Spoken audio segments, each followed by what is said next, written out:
You can almost hear it. The low hum of voices woven with the chime of goblets, the faint scrape of jeweled shoes across marble. Floors slick with candlelight. The air smells of roasted peacock, musk, and iron. A feast for the senses, but beneath it, something rancid stirs. You are standing in the Vatican's heart on a night meant to bind empires, though every smile feels sharpened, every toast a calculation dressed in gold. Before we descend into the spectacle, take a moment wherever you are watching from, whether it's a quiet apartment in Chicago, a cafe in Milan, or a dorm room in Manila. Pause and imagine this hall, the marble chill, the pulse of intrigue, the heavy air of Renaissance Rome. If stories like this fascinate you, the ones that turn silk and power into weapons, leave a like, subscribe, and tell us in the comments where you're joining this global conversation. History, after all, is a stage we all return to. The year is 1502. The Vatican has become the beating heart of ambition, and tonight it throbs with purpose. Pope Alexander VI, born Rodrigo Borgia, sits beneath towering frescoes depicting salvation while orchestrating sins of a different kind. His daughter, Lucrezia Borgia, stands at the center of this gilded vortex, a pawn so valuable that kings bargain and cardinals whisper her name like a curse. She is to wed Alfonso d'Este, heir to Ferrara, sealing an alliance that promises peace, or at least a temporary illusion of it. The guests file through the marble archways like predators in masquerade. Cardinals in crimson robes murmur benedictions between sips of wine. Spanish envoys measure every glance, every bow, noting who pays homage to the Pope's family and who dares to hesitate. The hum of the feast grows until it sounds less like a conversation and more like the droning of a hive, honeyed words concealing venom. Musicians play soft lutes in the background, their notes rising like incense toward the gilded ceiling. The chandeliers sway gently, each crystal droplet catching firelight and throwing it against the frescoes of saints above, as if heaven itself is forced to watch. Lucrezia moves like someone carved from porcelain, smiling at men who have sold her future 3 times over. Her gold-threaded gown ripples as she walks, heavy with expectation. Every gesture, every lowered eyelash is a performance. Those who know her history whisper that she has already been married twice, that the first ended in annulment and disgrace, the second in blood on Vatican marble. Yet here she stands again, radiant and silent, surrounded by those who pretend to honor her. Ferrara demands proof, one of the d'Este envoys had murmured earlier that afternoon, his voice low and cautious. The union must be incontestable. The Pope's smile in reply was thin as parchment. Then let certainty be witnessed, he said. Outside, fireworks blossom over Rome, their reflections trembling across the Tiber. Inside, dancers twirl, perfumed and painted, their laughter too bright to be innocent. At the long banquet table, dishes of roasted game and sugared fruit gleam under torchlight. Silver cups overflow with spiced wine that tastes faintly of copper and fear. Conversations weave through the hall about alliances, armies, dowries, and all of it converges on one truth. The Borgia name buys loyalty at a cost that can never be repaid. As the evening deepens, the mood turns stranger. Courtiers exchange glances, sensing the shift. The laughter fades into murmurs. The musician's tempo slows. A servant extinguishes one row of candles, leaving the edges of the hall in soft darkness. The Pope rises, his gold robes brushing the floor, and gestures for silence. His words are lost beneath the vaulted ceiling, but the meaning spreads like wildfire. The feast is over. The ceremony must begin. Lucrezia's eyes flicker toward her brother, Cesare Borgia, the Duke, the warrior, the rumored killer of her second husband. He nods once, almost imperceptibly. Whatever happens next, it has already been decided. The bridal chamber has been prepared not as a sanctuary, but as a stage.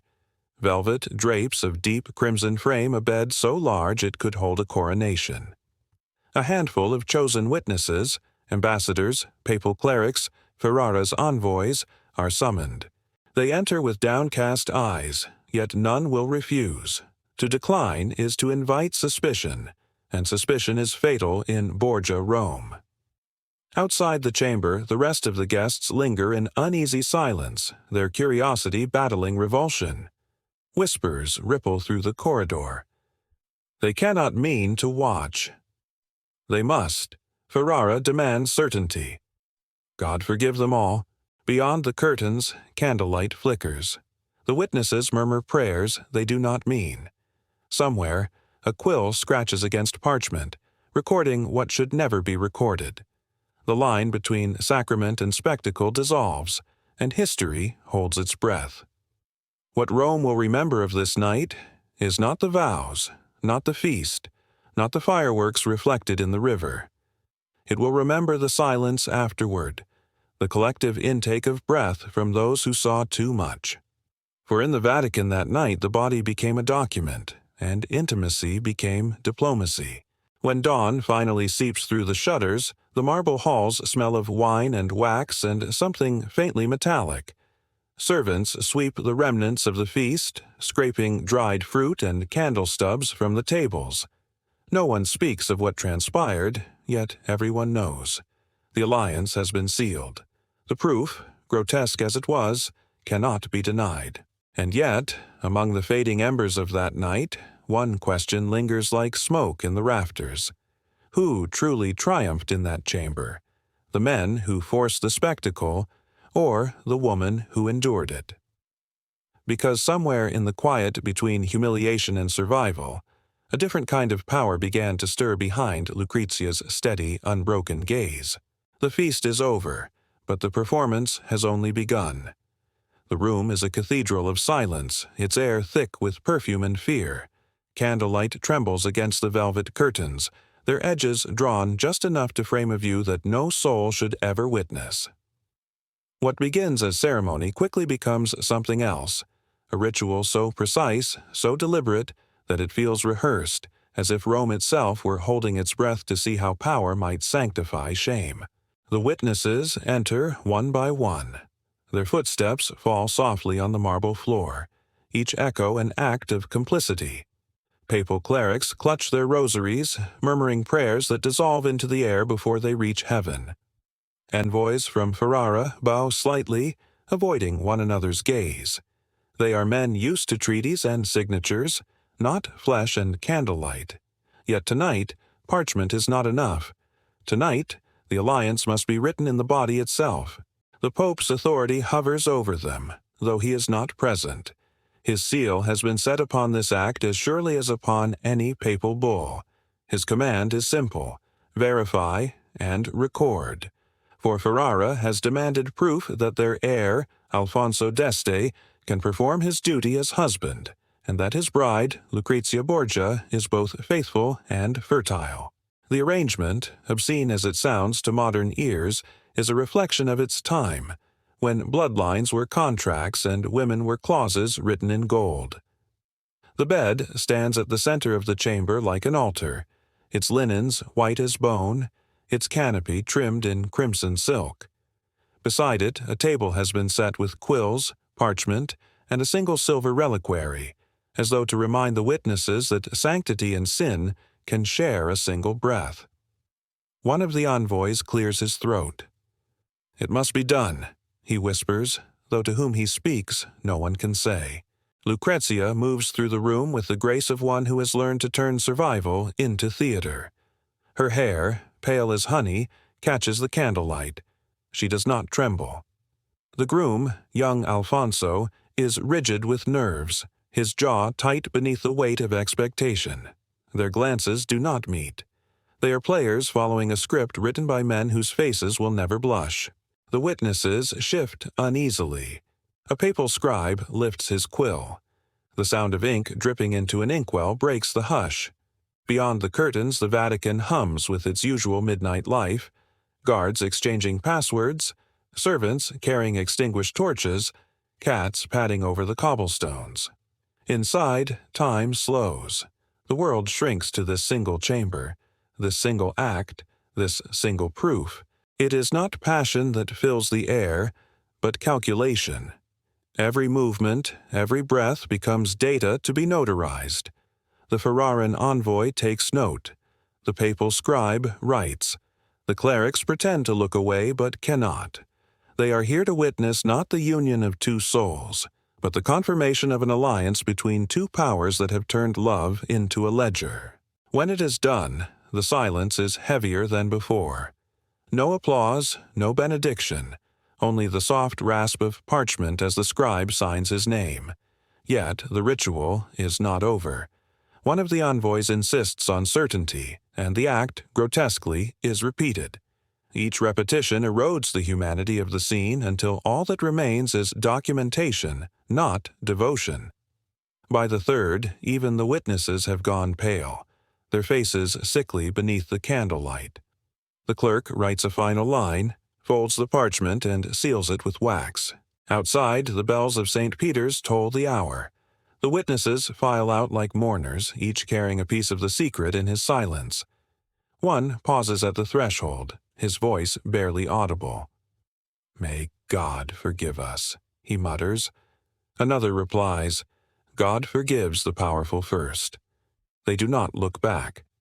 Lucrezia remains seated, her expression unreadable. The woman who was humiliated before all of Rome does not weep. Instead, she stares at the candle beside her bed, its flame trembling in the draught. In that wavering light, she sees not disgrace but revelation, that the gaze of power can be turned back upon itself. Her humiliation has been witnessed, recorded, and made permanent, and permanence, she realizes, is a form of control. The morning will bring whispers, and by evening, letters will fly from Rome to Ferrara, carrying news that the union has been confirmed beyond doubt. The Pope will be satisfied, Ferrara will rest easy, but among the marble corridors, the witnesses will carry with them the memory of the night they saw power made flesh, and will find no absolution in prayer or wine. For centuries, historians will debate this night. Was it apocryphal, exaggerated by scandal? Or was it the purest expression of Renaissance politics when spectacle and sin were indistinguishable? The truth, perhaps, lies somewhere between ink and silence. What is certain is that from this night forward, Lucrezia Borgia's name will no longer belong solely to her father or her brother. It will belong to history itself. When the candles finally gutter out, their smoke curls upward like a benediction gone wrong.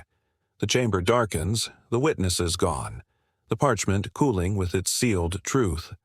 Outside, the first light of dawn creeps across the Vatican stones, pale and merciless.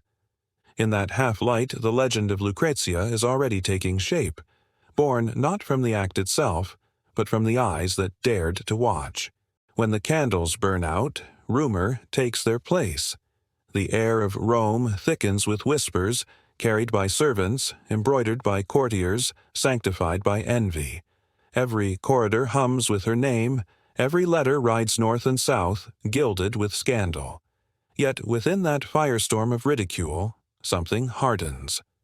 From the ashes of humiliation, Lucrezia Borgia begins to rise, not as the Pope's daughter or the bride of Ferrara, but as the architect of her own mythology. The transformation does not happen in a day. It begins with silence, strategic, deliberate. While Rome feasts on gossip, she withdraws into the halls of Ferrara, letting the noise tire itself out. The duchy, cool and austere, smells of iron and river fog, a far cry from the perfumed corruption of the Vatican. Courtiers expect her to fade like a scandal past its season. Instead, she studies them, watches who bows too deeply, who smirks too long. Every smirk becomes a note in her growing ledger of debts. One afternoon, a painter is summoned, his hands still stained with ochre from frescoes in the ducal chapel. He expects to capture another portrait of obedient nobility. Instead, he finds a woman sitting before an open window, light slicing across her face. "Do not soften me," she tells him. If the world insists upon seeing a sinner, let them at least see one made of flesh, not rumor. The artist hesitates, then nods. When the portrait is unveiled weeks later, the court murmurs. She is radiant, but not gentle. Her eyes are bright with challenge. It is the first time her likeness is discussed not as beauty, but as strategy. The salons follow. Where men once traded her name like a jest, they now compete for her attention. Diplomats linger too long beside her chair, dazzled not by her smile but by the precision of her questions. "Tell me," she asks a French envoy one evening, "how do your kings endure the burden of gossip?" He replies with a half-smile, "By ensuring their enemies are the louder talkers." Her laugh, soft as smoke, becomes the sound of Ferrara's ascendance. Through subtle patronage, she begins to weave her influence across Italy. A convent is founded here, a poet supported there. In Rome, her name resurfaces not in brothel songs but in letters of gratitude and petitions for aid. Art becomes her weapon, faith her camouflage. Her correspondence grows bolder, letters sealed with her own sigil rather than her husband's crest. She signs them simply, Lucrezia, as if to remind Europe that titles are inherited, but names are earned. Ferrara itself transforms under her quiet reign. What was once a ducal court of iron discipline now pulses with color and music. She invites scholars, musicians, painters, each indebted in small ways to her protection. The very halls that once whispered against her now echo with verses comparing her to Minerva, to Venus, to smoke itself. Intangible, untouchable, shaping what it surrounds. Yet, for all the grace of her ascent, power demands a toll. Alfonso d'Este watches her growing renown with unease. "You gather too much loyalty," he warns one night, his tone caught between fear and admiration. She meets his gaze evenly. "I gather what was denied me," she replies. "If loyalty frightens you, perhaps you mistake it for power." The words hang between them, heavy as incense. He says nothing more. By the year's end, envoys once skeptical now treat her chambers as an extension of the papal court. Gifts arrive daily, books bound in silver, letters from Florence and Venice, even one discreet message from a Spanish queen. The irony is exquisite. The same world that mocked her now begs her favor, and she gives it sparingly, weaving alliances like a spider rebuilding her web after the storm. Still, the past does not sleep. There are nights when the torches along the palace walls flicker strangely, when the sound of distant laughter curls through the corridors like a ghost of that first feast in Rome.